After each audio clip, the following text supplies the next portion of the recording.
Orang-orang kaya ini adalah kelompok yang gila. Mereka sebenarnya memanfaatkan manusia sebagai binatang berburu. Tetapi tingkat mangsanya juga terbagi. Karena untuk mendapatkan rasa pengalaman yang lebih tinggi. Kali ini orang kaya menemukan seorang lelaki kekar. Namun mereka tidak mengetahui bahwa karena hal tersebut mereka harus kehilangan nyawa. Karena pria ini bukanlah orang biasa. Dia adalah artis pertarungan terkenal Boyka. Setengah tahun yang lalu dalam sebuah pertandingan, Boyka secara tidak sengaja memukuli kakak baiknya hingga tewas. Hal ini membuatnya sangat menyalahkan diri sendiri. Ini pun menjadi obsesinya. Oleh karena itu, ia sering tampil di sasana tinju bawah tanah. Berharap untuk bertemu lawan yang lebih kuat. 100 pertempuran, 100 kemenangan. Dalam setengah tahun terakhir, dia tidak pernah terkalahkan. Hingga saat itu, ia mengikuti kompetisi yang diselenggarakan oleh sekelompok orang kaya. Boyka bermain dengan sangat indah. Semua orang di tribun bersorak. Dia mengayunkan tinjunya dengan kecepatan tinggi ke arah lawannya. Dia dengan mudah menang. Hal ini membuka mata orang kaya itu. Usai pertandingan, dia proaktif mencari Boyka. Undang dia untuk berpartisipasi dalam pertandingan yang dia selenggarakan. Dan pada saat itu akan banyak pakar yang berpartisipasi. Apalagi jumlah kemenangannya mencapai 5 juta dolar. Boyka awalnya tidak mau ikut. Namun setelah kembali ke rumah, dia memikirkan tentang keluarga saudara laki-lakinya yang baik. Jumlah uang itu cukup bagi mereka untuk hidup tanpa beban. Ini juga dianggap sebagai kompensasi kecil atas kematian saudara laki-lakinya. Jadi keesokan harinya dia pergi mencari bosnya. Setuju untuk bergabung dalam pertandingan.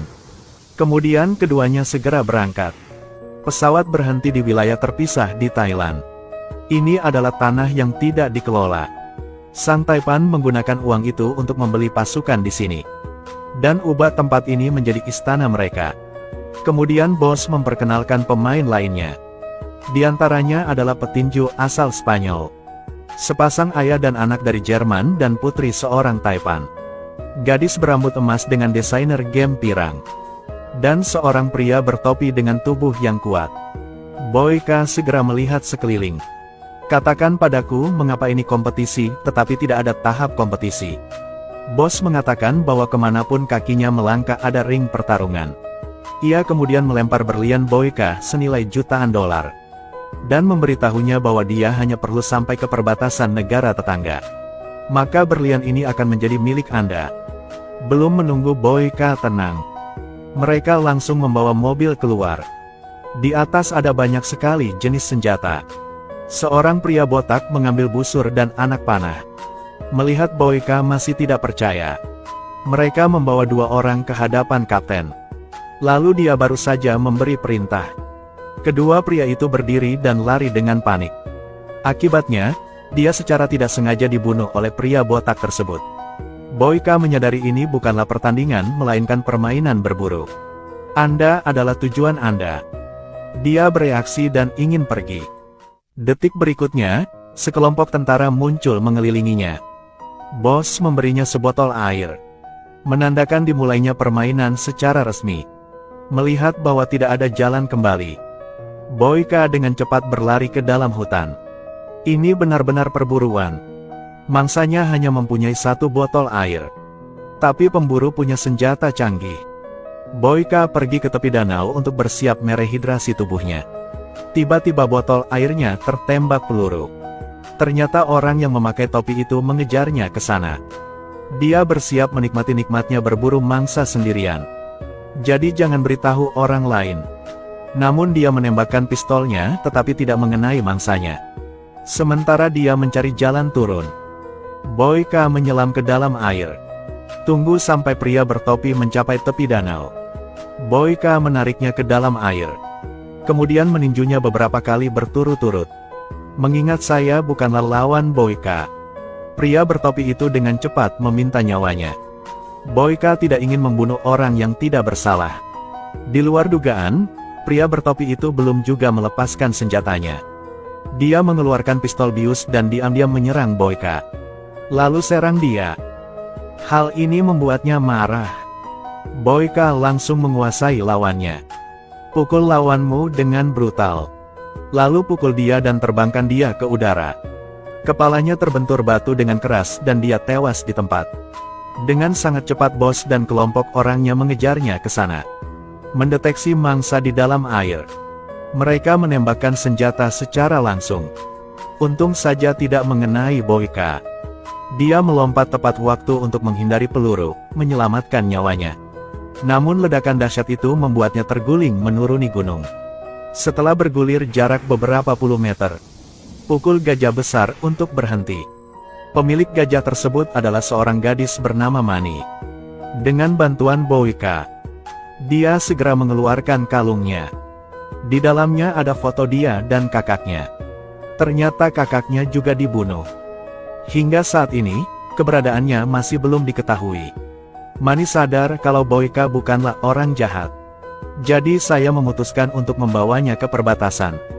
Namun saat itu, bos dan kelompoknya tidak dapat menemukan keberadaannya. Jadi drone dimulai. Dengan sangat cepat, keberadaan kedua orang tersebut diketahui. Boyka, demi keselamatan Mani, bersiap untuk pergi sendirian. Tiba-tiba muncul 3 buah sepeda motor di hadapan mereka. Dia bergegas melindungi Mani. Sepeda motor melaju kencang. Boyka melompat tinggi dan langsung menjatuhkan 2 preman tersebut. Dia menyuruh Mani berlari duluan.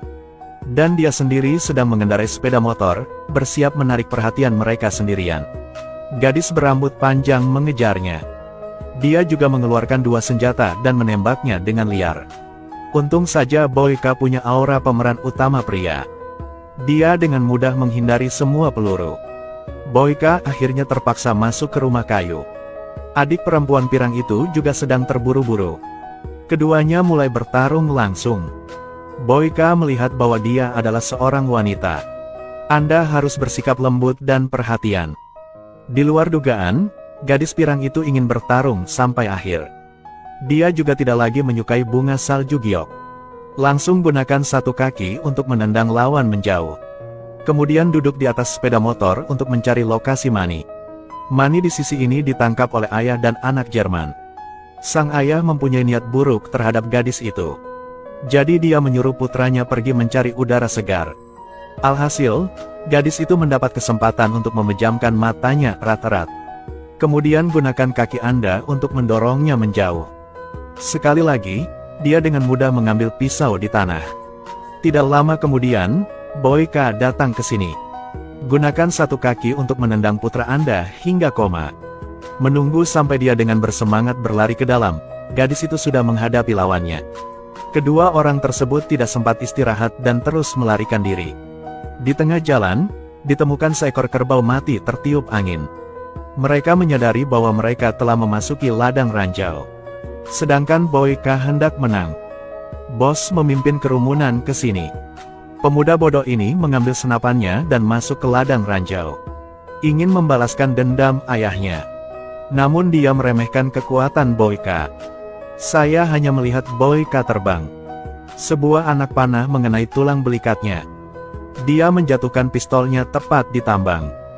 Dia langsung meledak menjadi abu. Boyka mengambil kesempatan itu untuk membawa gadis itu pergi. Mereka bersembunyi di sebuah gua. Secara tidak sengaja menemukan saudara laki-laki gadis itu. Ternyata dia beruntung bisa selamat saat pertama kali dikejar. Ketiga orang itu berencana menginap di sini untuk beristirahat selama 1 malam. Tapi keesokan paginya saya baru bangun. Boyka menemukan bahwa mereka berdua tidak ditemukan. Berlian di tubuhku juga diambil. Namun kedua orang itu kebetulan ditangkap oleh bosnya. Bos menanyakan keberadaan Boyka. Tapi aku tidak menyangka Boyka diam-diam datang ke sini. Dan menangkap pria pirang itu sedang menyergap mangsanya. Dia menggunakan si pirang sebagai sandera dan menyelamatkan orang-orang dari bosnya. Dan pria berambut pirang itu adalah tamu terhormatnya. Jadi dia hanya bisa melepaskan kedua sepupunya. Menunggu mereka berdua pergi. Boyka memaksa pria berambut pirang itu mendekat perlahan. Kemudian serang dan lawan si botak. Keduanya memiliki kekuatan yang sama, tidak ada yang mundur. Tapi dia masih menemukan kesempatan untuk menjatuhkan senjata si skinhead. Boyka tak mau terus dibuntuti lagi. Jadi saya melompat ke dalam air. Kemudian ketiga orang itu bertemu di bawah air. Manny pun mengembalikan berlian tersebut kepada Boyka. Namun dengan sangat cepat bos mengejarnya ke sana. Ketiga orang itu hanya bisa melarikan diri untuk sementara. Saat itu, Boyka menemukan ada alat penentuan posisi di dalam berlian. Tidak heran dia selalu menemukannya. Demi keselamatan kedua sepupunya, Boyka memutuskan untuk memisahkan mereka. Dia mencuri perahu kecil dan segera melarikan diri. Suara mesin yang keras menarik perhatian sang bos. Dia segera mengutus juniornya untuk menangkapnya. Para junior dengan panik menembakkan peluru ke arah Boyka. Sang Taipan pun berhasil duduk di helikopter. Karena di bawah air tidak ada penutup, dia hanya bisa lari ke pantai. Namun begitu dia sampai di darat, seseorang menyergapnya. Boyka dengan cepat mengambil pistolnya dan bertarung langsung dengan junior yang datang. Kelompok orang ini dengan cepat diselesaikan. Tanpa diduga, sang Taipan melompat dari helikopter ke jembatan. Karena untuk memaksanya tampil. Namun dia menggunakan seorang anak sebagai sandera. Tidak ada jalan lain. Dia bisa muncul begitu saja. Baru setelah itu dia memaafkan bocah itu. Kemudian dia mengirimkan 5 anak buahnya untuk menyerang Boyka. Meski dikepung, Boyka tidak panik. Dia mengandalkan pengalaman dan kekuatan tempur. Kelompok orang ini dengan cepat diselesaikan. Bos sebelah juga ketakutan. Cepat suruh pria botak itu untuk menyerang secara pribadi. Namun hal itu tidak sulit bagi Boyka. Dia mengkalibrasi posisi dan peluang. Mengalahkan pria botak itu hampir merenggut nyawanya. Kemudian gunakan putaran dan tendangan yang indah untuk mengakhiri pertandingan. Sang Taipan menyadari sudah waktunya dia bertindak. Angkat senjatanya dan bersiap untuk membunuh Boyka. Alhasil, si botak malah mati. Boyka kemudian terbang menuju bosnya. Sangat marah, meninju kepalanya. Sampai dia tidak lagi bergerak, dia berhenti. Begitu saja, bosnya kehilangan nyawanya. Di akhir film, Boyka membelikan rumah sebagai hadiah untuk keluarga almarhum kakaknya. Akhirnya menerima pengampunan mereka. Film berakhir di sini.